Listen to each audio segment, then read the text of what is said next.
Yeah. When I was growing up, my perspective was different. Now, when I'm older, my perspective is different. So, here we are, Mowgli, Legend of the Jungle, Andy Serkis. It's so good to have you. It's a very, very special moment. Okay, great. That rule of no flash has clearly gone out of the window, probably into the jungle. Andy, I'm going to give you the mic. Hello, everybody. So, no flash. My photographer friends, thank you so much. Andy, it's a very special story. It's intrinsically an Indian story by Rudyard Kipling. But today, it's a very special occasion because the world is going to witness, there's a premiere in the evening, and it's a big Netflix premiere of a Hollywood release happening for the first time in India. What are you expecting? I mean, I'm just thrilled beyond belief. It really is a dream come true that we are opening this film here. You know, to bring this film back to its root source, to tell this story, you know, an interpretation of which I believe has never been seen in the country that inspired it, is absolutely, it's so exciting. And you know, this would not have happened were it not for Netflix acquiring this movie. And when we were conceiving the film, when I began to direct this film, I always imagined it as having a global reach as a story. It's a really international story. And the tone of this movie is much closer to Rudyard Kipling's book than other versions. I mean, people's preconceptions about Jungle Book really come from the 1967 animation. A lot of people think that's where it was. That's where the story came from. They have no idea it's connected to India, and so it was very, very important to me to make this story, which was very closely linked to Indian culture. In fact, the first person who collaborated with me on the movie was Nitin Sawhney, who is an Anglo-Indian composer, a world musician. He's absolutely fantastic. He wrote the score for Mowgli. It was imperative that this was, you know, in this day and age, you can't make a movie with this subject matter and not ground it in Indian culture. You know, everyone is so excited. I'm sure I've seen the trailer a couple of times already, but the cast that you got is a very eclectic mix of actors, and I think you, being the captain of the ship, nobody better than Andy Serkis to introduce the cast of Mowgli, Legend of the Jungle. So I'm going to go take my seat there. Okay. Andy, the stage is all yours. Okay, thank you very much. So we have with us today some of the international cast, the people who played performance-captured roles, who inhabited the roles of the animals, and also a wonderful young actor playing Mowgli. And we also have some of your wonderful Indian talent who have joined us in the dubbing of the film for India. So I'm going to if you'll excuse some of the pronunciations, which I'm sure I'll get wrong, but I will welcome onto the stage, in this order, the fantastic. It was such an honor to work with him. He is a genius actor, a world-class act, and who I've known for many years and had the great honor of working with before, now twice. But when he came to this project, he absolutely blew us out of the water with his performance as Bagheera. If you'd like to welcome on stage the wonderful Cristian Bale.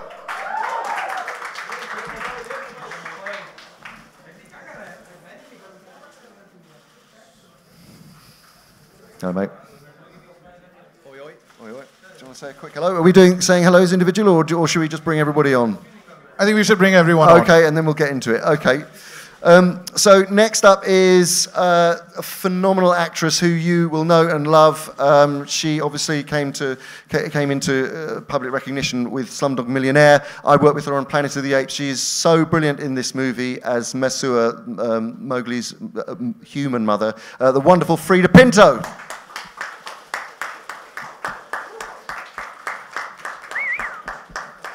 Next up is someone who I know a little bit. His name is Louis Ashbourne Serkis. I know him because he's my son, and he plays the part of a small little albino wolf in this movie who is quite sweet, I would say that.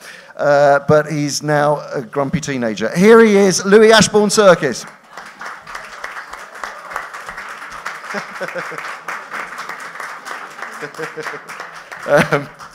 Next up, from our international cast, from our local cast, international to me, is the wonderful actor who you will all know and love, and we are delighted and thrilled to have him on board, Abhishek Bachchan.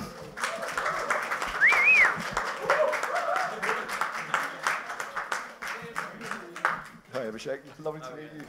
Thank you for having me. Thank you very much. And then next up, the incredibly talented, wonderful actor who you will, again know incredibly well, Anil Kapoor Khan. Anil Kapoor. Anil Kapoor.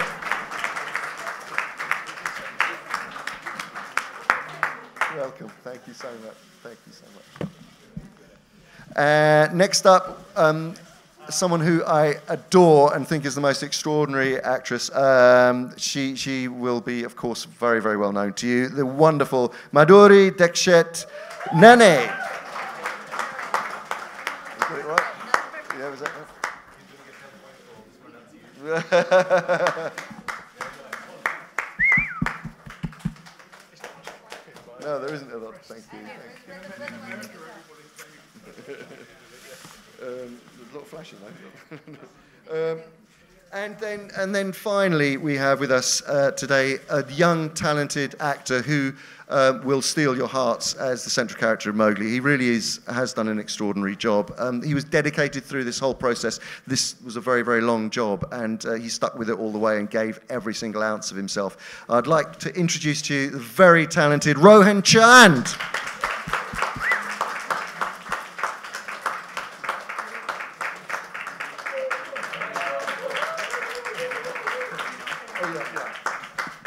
And finally, actually, I have missed someone out because I haven't got my reading glasses on. I'm very sorry about that. Again, a lovely actor who you will know very, very well, the wonderful Kareena Kapoor Khan.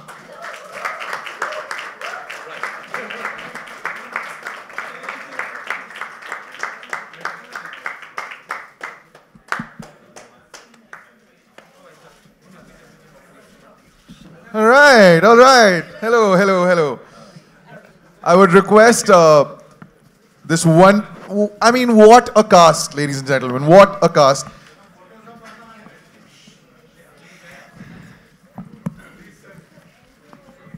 But wow, again and again. I'm going to stand here and performance capture, acting, the voices of this absolutely fine cast. It streams on Netflix on the 7th of December in a language of your choice. There's Tamil, Telugu, and English, and of course, Hindi. But I think I want to start with Andy. Andy, I have grown up with this story like a lot of us. I have grown up with this book. I have grown up with watching it on television. What makes Mowgli, Legend of the Jungle, now in 2018, so distinctive from all the adaptations? I think one of the most important things about this version that does separate it or differentiate it is a really it's really searching for the heart of Mowgli. I think in many other adaptations, it always seems like Mowgli is sort of almost left on the side while the animals do star turns, and that it's a sort of he's part of the story but not central. We wanted to make a Mowgli-centric story, and it's about his very complex psychological, emotional journey of self-discovery in a world. And caught between two worlds which are changing, and that's really at the heart of it. And it is so tonally, it is closer to the book as a result. It feels that book had that, and sometimes some of the adaptations haven't really gone as far as they can to really extract that visceral sense of what it is to be caught between, to not have a real sense of belonging, and that's what hopefully the audiences will relate to in this modern context. Cristian, my next question would be to you. A big Netflix Hollywood release. The premiere is happening in India. How does it feel? Have you gotten used to everything here in India, which is different? No, but it's just the very, very tip of the iceberg. I filmed here before in 2011 in Rajasthan, in Jodhpur, with The Dark Knight Rises. And then I brought my family out here. We've been here for 4 days. We travelled through Delhi and Agra and Jaipur, and then just arrived here in Mumbai. And tiny scratch of this incredible country, which has sort of a world within itself. But it's so appropriate for Mowgli to premiere here. All right, and Rohan. Hi. I like your hair right now too. All right, Rohan. It's a very, very, very famous story. Literally every single person in this room and across the world knows this story. People have played Mowgli before. How long did it take for you to get into the character? Like, did you put in a lot of years, probably getting ready for this character of Mowgli, which is iconic? Yeah, so much like all of you, I actually grew up reading Rudyard Kipling's short stories as well. And, I really loved them, and I really loved Mowgli, the boy who grew up with wolves. He was almost like my hero in a way, but I put a lot of work into this through, like, the physical side of the character. I did a lot of research on YouTube, and I actually went to upstate New York to camp out with wolves in a wolf conservatory center in order to, like, observe their movements and kind of observe how they interact with each other, and I try to apply that to Mowgli. Man, I like it. He did his research on YouTube. I would have aced my exams if I had the internet back then. All right, ladies and gentlemen, of course, I have a lot of questions, but I'm sure that you want to ask your questions. So if you could just raise your hand and a mic would reach you from friends here.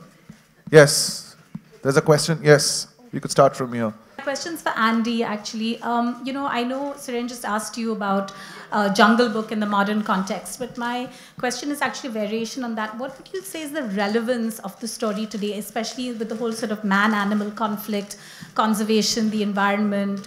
There's like kind of sharks, Jaws made sharks scary. Is there a possibility that kids might be afraid of tigers after this? I'm just wondering about all these sort of things. And the film does have layering about these things. Yeah, I mean, I think that our version of the film does. First of all, it digs into the notion of what it is to be an outsider. That is perhaps the most important aspect of the film. What it is to feel displaced. What it is to not feel that you belong anywhere. And that's why I think it will resonate. We live in a world that is full of people who are told to find differences in others rather than accept others. And that is one of the things that I think is incredibly powerful about this story of belonging.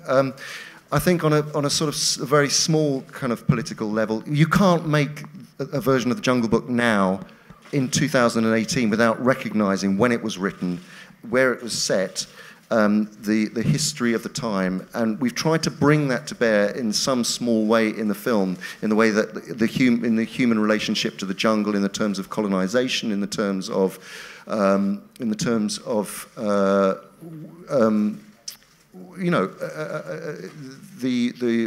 world of animals having to recede and to be threatened and to somehow survive. So there is a comment on the fact that we are daily losing great swathes of paradise in our world. And historically, when Rudyard Kipling was writing this book, and what he means, and I firmly believe that his DNA is part of this storytelling. This boy that was brought up in India, whose first language was Hindi, who then was sent away to live in a foreign land. And was abused as a child. So I think that all those aspects really play into a modern retelling, and I don't think you can actually do it by doing a whitewashed version of this film. I think you have to connect with the place that it was originally written and based, and I think that's what we've done. And a quick question for your son. What was it like working with Dad and doing what he's made so famous the world over with his performance capture techniques? Yeah, it was great working with him. Obviously, it's cool to see that he's developed this way of acting, and it's been cool to like try out, the performance capture suit. But it was cool because we'd go into work together, and then we'd come back, and it was just like a normal day. Me getting home from work, him getting home from work. So it was cool. It was a new experience. I thought you were fantastic in the trailer. What's very interesting is that Mowgli, in different versions, has been always seen as this boy who's been brave, but yet there's this cuteness about him. What we see here is more like a warrior towards the end, where you sort of take on the world. Did you ever think, if you read books, that you would sort of be portraying this version slightly darker, slightly more fierce in your research or whatever you thought you would do it? Well, I mean, for a boy growing up in the jungle, you would kind of have to be kind of fierce, you know, to compete with these animals and everything. But also, I think our movie is kind of closer in tone to Rudyard Kipling's book, which it goes kind of deeper a lot with the characters. And also, like, something that I really like admire about Mowgli is really just his perseverance, because, you know, obviously he was dealt a very bad hand in life, and I mean, his parents were killed in the jungle when he was just a child, and stuff like that. He just keeps getting obstacles thrown at him over and over and over again, but he still manages to find a way to just like push through those obstacles. So I think that's really amazing about him. My question also, thank you so much, Rohan. My question is for Mr. Anil Kapoor. You know, I was having this discussion with Andy earlier about how we've never seen Balu being so authoritative. You know, he's always been presented more in this comical sort of buffoonery, who sort of also has a light, you know, laughter in the film. But here it's got this a little bit more complex layers. Was that all something that sort of attracted you in you know, when you're voicing it out, when you're portraying? Did it sort of help to do this character in a different twist? First of all, let me be very honest. I was very, you know, it was an honor for me that I was approached to do Balu's character. And of course, when I saw the film and saw portions of it and read about it, I said, it's definitely more textured and more layered, so it made it much more exciting. And of course, it became a bit, I have to be very honest, because there was, you know, whenever I got stuck, and you know what, because you see, obviously, we're used to having the director when we are doing the voiceover, so I was, and if he was not there physically present, but Andy's voice was there, so whenever I got stuck, I would hear his voice again and again and again and again, and understand what is he actually, what is he thinking, how is he doing it.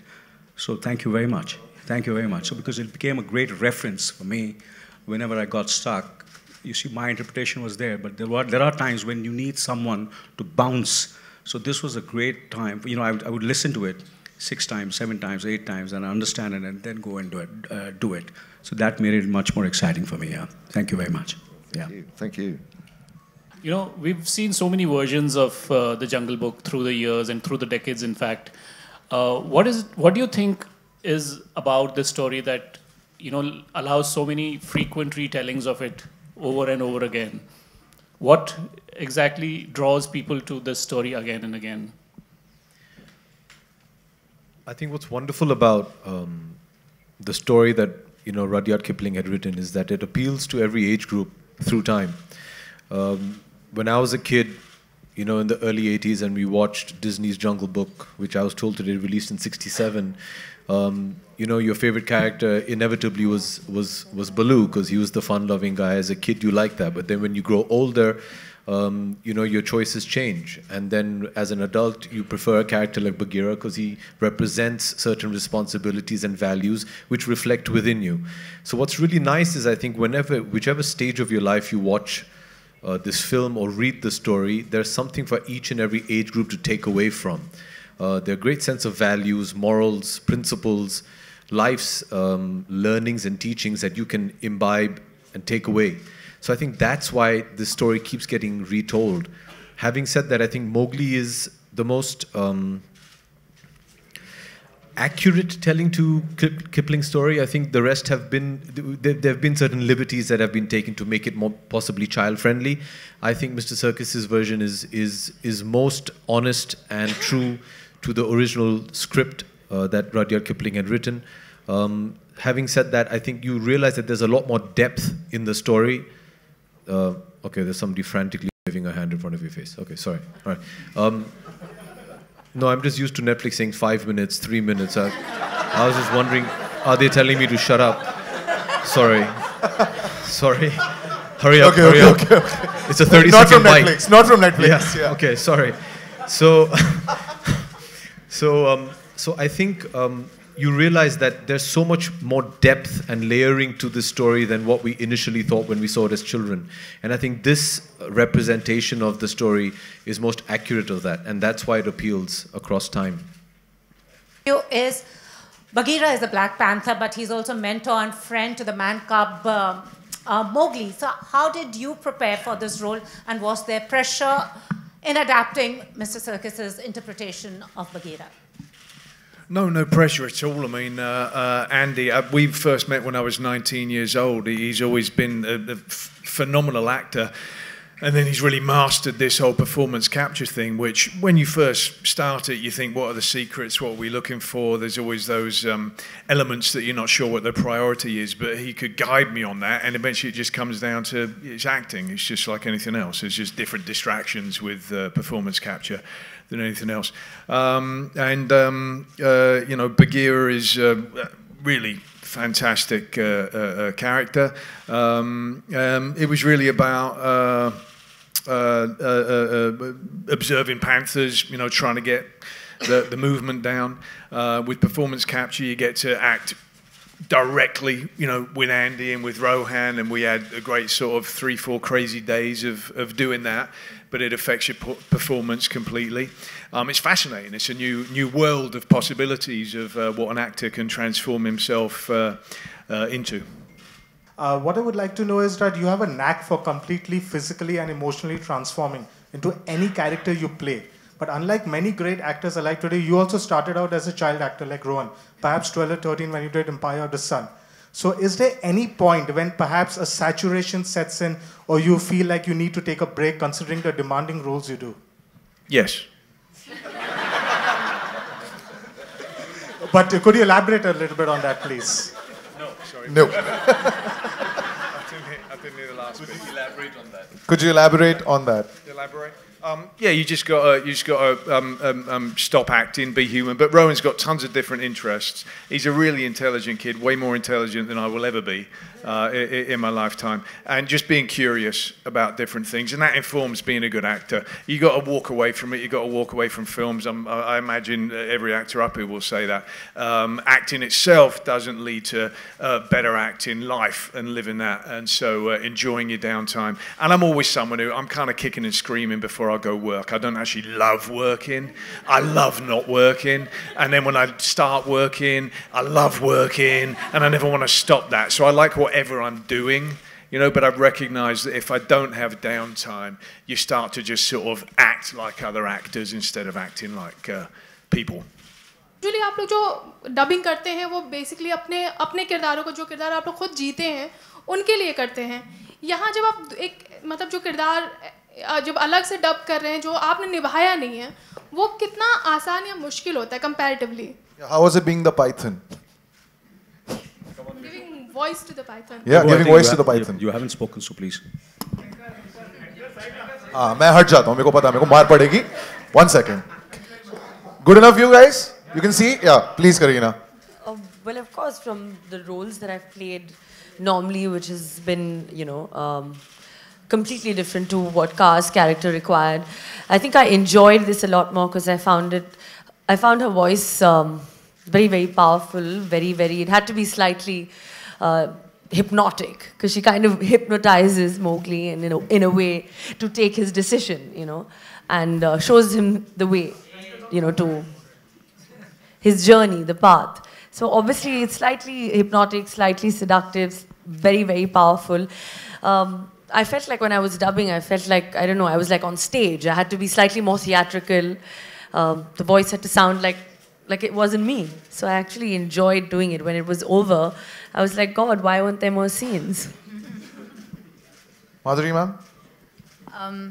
I think it was great doing this because the actor who actually played the original character of the mother, Miss Harris, she did a brilliant job. And all I had to do was just use my voice and her expressions and just get the flow of it. It's a beautiful character. It's that of a mother who accepts Mowgli as a child. He's very different from their clan. He's a man cub. And yet she goes out, she's generous, she is loving, she's giving, and she accepts him as his own. And that was a wonderful thing, I think, which is needed in the world today. People are different, and you need to embrace something that's different, and that's what she does. And I enjoyed playing her, because she was beautiful, she's ferocious, she will protect her man cub right here at every cost. And I just loved and enjoyed playing her. Anil sir, I'm going to add a little more to the question. When you watch the Hindi trailer, Anil Kapoor is also there. Like, the way you speak, in real life, and even Balu, there are these worlds that are mixing. Is it difficult? And every actor wants to do a role, if it's been done before, differently. Were you watching what was happening in the English version while you were, I did say that. Yeah, I did, because I would try out first, and as I said it, that if I got stuck and I was not happy, and I would listen to it, because I would go back and forth, listen to it in the theater, go into the do all those crazy things, and and then I had the reference. So I was fortunate that I had the reference of the great Andy. Otherwise, still I think I have to learn a lot. With just the beginning for me at least, and I wish I get an opportunity where I would get to work with all these great talented people like Cristian, Bale, and Andy, and of course. Abhishek just mentioned. Yeah, Frida. Frida, of course, I did. The phenomenal film which we did together. It was a great experience, and it was wonderful. And again, we are on the stage again after 10 years. I hope this is winning awards, basically. No, it's not the award. I think more important, we should not think about the awards. I think it's the more the people see it and enjoy it and remember it. I think that's what our reward is. Yeah. Sir, was it easy? No, not Louis, not you. Abhishek, was it just easy to get the swagger? Because I think Bagheera's character has got a lot of swagger. The way he speaks, he's of course training the man cub Mowgli. Was it easy for you to just be this deep baritone voice which you already have? Ooh, 5-mark question. No, it was very, very challenging. What was liberating about this entire exercise is, I think for the first time, in our films, in our industry, there is a huge element of your personality that you always bring to a character, which is probably not prevalent in the West. In Indian cinema, that's almost a prerequisite. What was nice is you got liberated because you got to be an entirely new character and you weren't confined within those boundaries. What was really nice is, I wasn't playing a human being, so that was new. And keeping that in mind and keeping the way Mr. Circus had designed the character, the way Cristian had performed it, and then to try and Indianize it, that was very challenging. Also, to fit linguistically Hindi into an English dialogue is very challenging. They're two completely separate languages which have a different tone, a different meter. So that was challenging. But I think in terms of, to answer your question, I think these two gentlemen brought in all the attitude and swag that Bagheera needed. We merely tried to live up to the standards that they had set.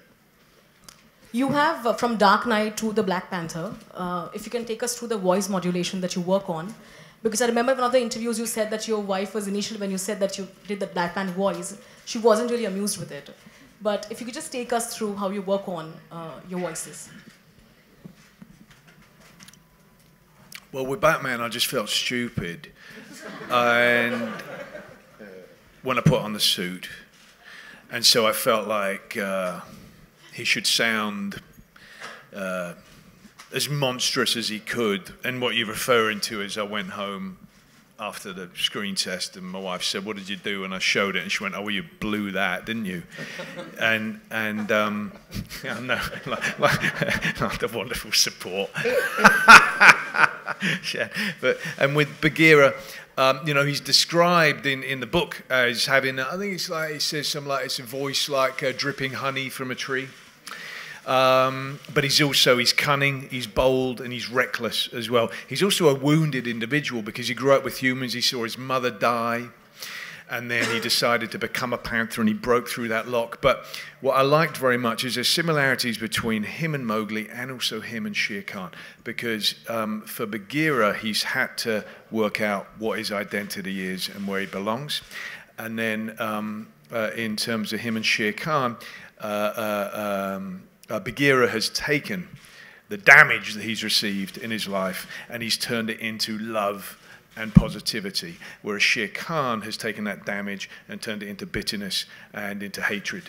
And I just wanted to have a sense with Bagheera of great nobility, of sounding soothing for Mowgli when it was needed, sounding avuncular, but then also sounding very threatening when he needs to be. You know, the Rudyard Kipling book says nobody would cross Bagheera's path. Nobody wanted to, and everybody feared him except for Mowgli. Hi. Since you've grown up reading the Jungle Book, how much of that did you bring into your role for this movie? And also, what was it like working with Andy again? Well, it's always a pleasure working with Andy, and I hope there's many more. You know, Andy and I, when we worked on Rise of the Planet of the Apes, that was my fourth film ever of my career. And I had no idea what motion capture was or what I was going to have to do on set. And it's a very strange thing when you come to set and you watch a grown man in a suit with dots on his face and a camera attached to his head. And then Andy starts performing, and then you completely forget that you're watching a man. You're just watching Caesar come to life. So similarly, I knew, you know, working with Andy on this particular project, that all the animals, all the actors lending themselves to motion capture were going to be taken care of, because really what he's focused on is a performance and not just, you know, the big set of it all. What was your other part of your question? Was how was it? Oh, how did it influence? How did my childhood influence?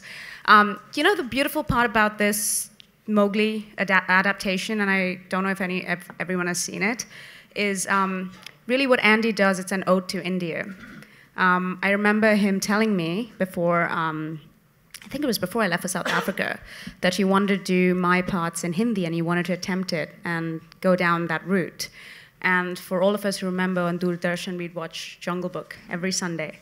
And there's so much of the human life in the village that was captured in that version, and I have not seen that version anywhere else, in any other adaptation. So for me to go to South Africa and actually work with fellow actors, all speaking in Hindi, all enjoying a kind of a version of the Holi festival, singing a lullaby written and composed by Nitin Sawhney, all of those beautiful things that I associate with India came to life in this movie. So yeah, very grateful to Andy for letting me speak in Hindi in this film, and letting me dub myself.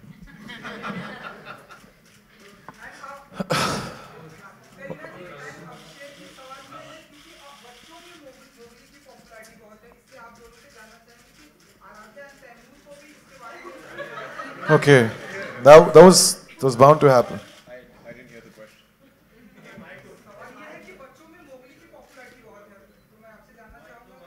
Your own kids.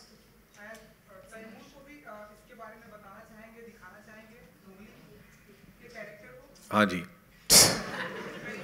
You want to repeat? Yeah, I mean, he's 2, so not... He's 2. For you, he's 2. And? So not right now. Not right now. All right, ladies and gentlemen, the cameras were clicking away, but of course now it's that big family photograph. But I'm going to invite the producer of Mowgli, Legend of the Jungle, on stage. Thamba. Guys, calm. Ladies and gentlemen, Mr. Jonathan Cavendish.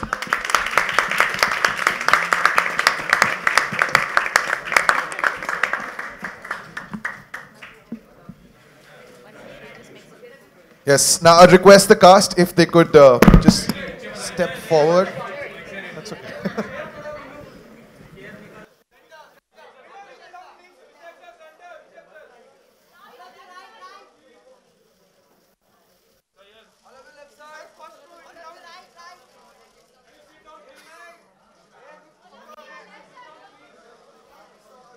Okay, ladies and gentlemen, now I think if we could get all of you the pictures that you want, but I would request the 2 Bagheeras if they could pose for the photographers together. Of course, Abhishek and Cristian, if you could pose. If you could just step forward, Cristian, Abhishek. Ladies and gentlemen, the 2 Bagheeras.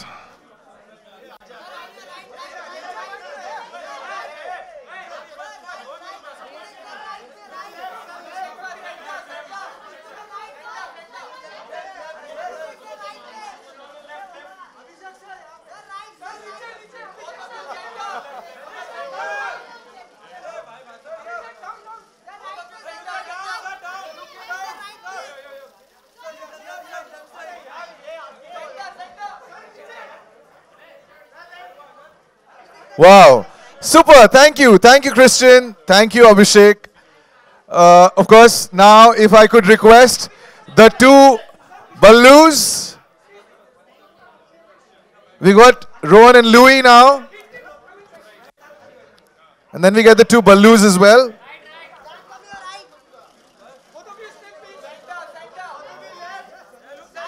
Much. I would request the ladies of the film, Frida, Karina, Madhuri.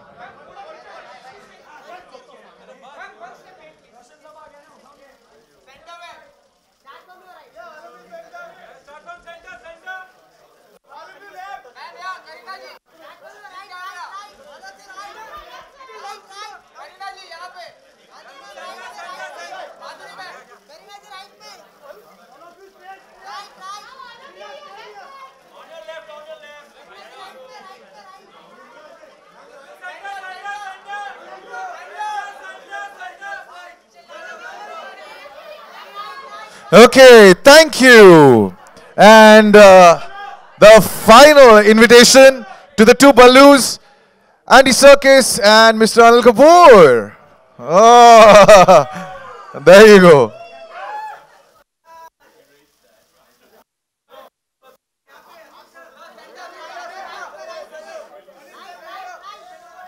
That was motion capture, wasn't it?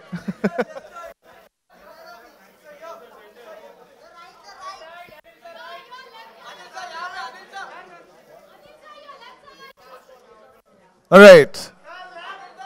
Thank you, Andy. Thank you, Anil sir. Thank you, Frida. Thank you, Madhuri ma'am. Thank you. Thank you, Abhishek. Thank you, Karina. Thank you, Louis. Thank you. Thank you, Rohan. Thank you. And thank you, Jonathan. Thank you so much. Ladies and gentlemen, remember, 7th of December, Mowgli, Legend of the Jungle, streams on Netflix. And of course, there's a premiere in the evening. Hope to see you there. Thank you so much.